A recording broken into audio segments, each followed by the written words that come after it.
March 24, 25 போராட்டம். வங்கி தொழிற்சங்கத்தினர் அறிவிப்பு.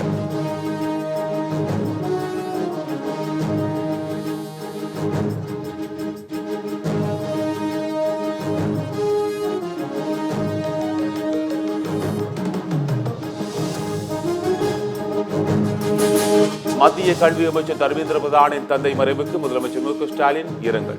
இந்த கடினமான காலத்தை கடக்க அவருக்கு வலிமை கிடைக்கட்டும் எனவும் பதிவு.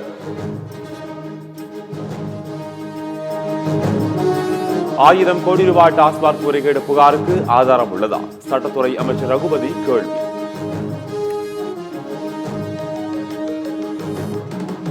ஒன்னு கூட அந்த ஆதாரத்தையும் அவங்க வெளியிடல. ஒரு அமௌண்ட்டை போட்டு அவர் அண்ணாமலை சொன்ன 1000 கோடியே ஈடியும் 1000 கோடின்னு சொல்லுது.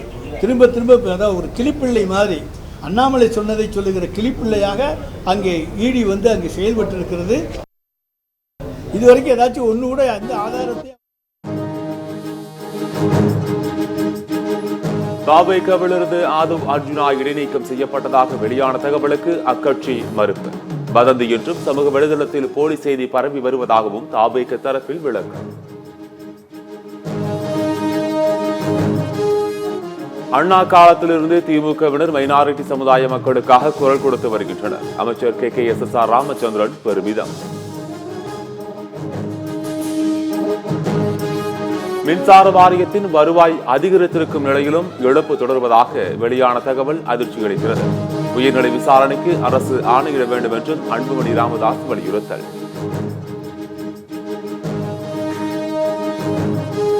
2006 தேமுதிக தேர்தல் அறிக்கைகள் கொடுத்த திட்டங்களைத்தான் திமுக அரசு பட்ஜெட்டில் தெரிவித்துள்ளதாக பிரேமலதா பேட்டி. தமிழக அரசின் பட்ஜெட்டை வரவேற்பதாகவும் கருத்து.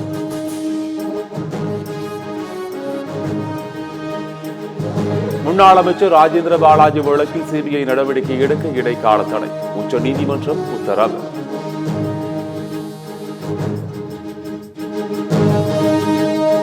காவல்துறைக்கு நாங்கள் ஒத்துழைப்பு வழங்கிய நிலையில் காவல் உயரதிகாரிகள் செயல்பாடுகள் கண்டனத்திற்கு உரியது. கைதாகி தாமதமாக விடுதலை செய்யப்பட்ட அண்ணாமலை ஆவேசம்.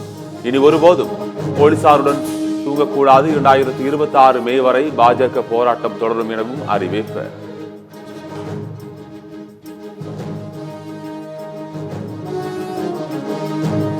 அமைச்சர் ரகுபதி ஒரு கிரிமினல் என்றும் சட்டம் குறித்து பேச அவருக்கு அருகதை இல்லை எனவும் அண்ணாமலை கடும் விமர்சனம். தாவேக தலைவர் விஜய் நடிகையின் இடுப்பை கிள்ளி அரசியல் செய்கிறார் என்றும் பேட்டி.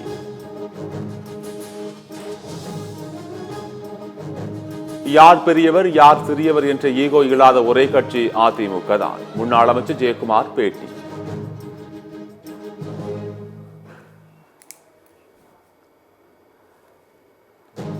இந்தி படித்ததால் தமிழர்கள் முன்னேற்றம் அடைந்தார்கள் என்பதற்கு ஏதாவது ஆதாரம் இருக்கிறதா? வேலூர் அருகே திமுக சார்பில் நடைபெற்ற கண்டன பொதுக்கூட்டத்தில் நாஞ்சில் சம்பத் கேள்வி.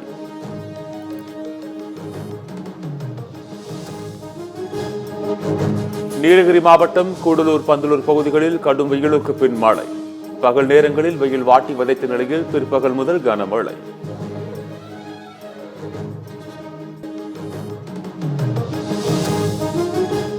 டெல்லியில் இந்தி பயன்படுத்துவதால் அனைவரும் அதை கற்றுக்கொள்ள வேண்டும். ஆந்திர முதல்வர் சந்திரபாபு நாயுடு சர்ச்சை கருத்து.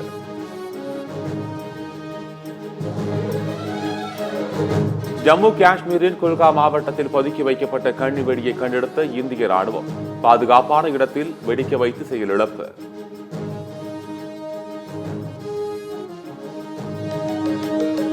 சாம்பியன்ஸ் டிராபி கிரிக்கெட் தொடரை நடத்திய பாகிஸ்தான் கிரிக்கெட் வாரியத்திற்கு 869 கோடி ரூபாய் நஷ்டம்.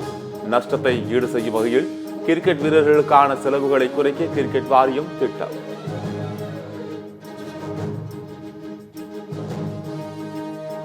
அமெரிக்க அதிபர் டிரம்பின் வரி விதிப்பு கொள்கைகளை ஒருங்கிணைந்து எதிர்கொள்ள வேண்டும். ஐரோப்பிய நாடுகளுக்கு அழைப்பு விடுத்த கனடா பிரதமர்.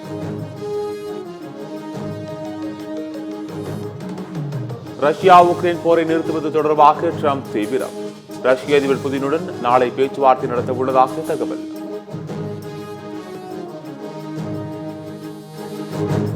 ராணுவ வீரர்கள் கடத்தி கொலை செய்யப்பட்ட சம்பவத்தில் சிரியா லெபனான் எல்லையில் வெடித்த மோதல்.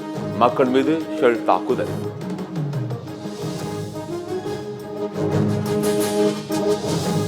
அமெரிக்காவில் வாய்ஸ் ஆஃப் அமெரிக்கா தொடர்பான அரசு நிறுவனங்களில் பணியாற்றும் ஊழியர்கள் பணி நீக்கம்.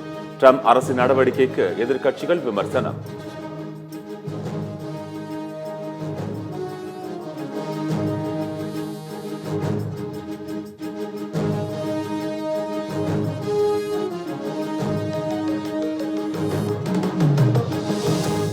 ஐபிஎல் தொடரில் டெல்லி அணிக்கு புதிய துணை கேப்டன் நியமனம். பெங்களூரு அணியின் முன்னாள் கேப்டனான டாப் டுப்ளசிஸ் நியமிக்கப்பட்டுள்ளதாக அறிவிப்பு.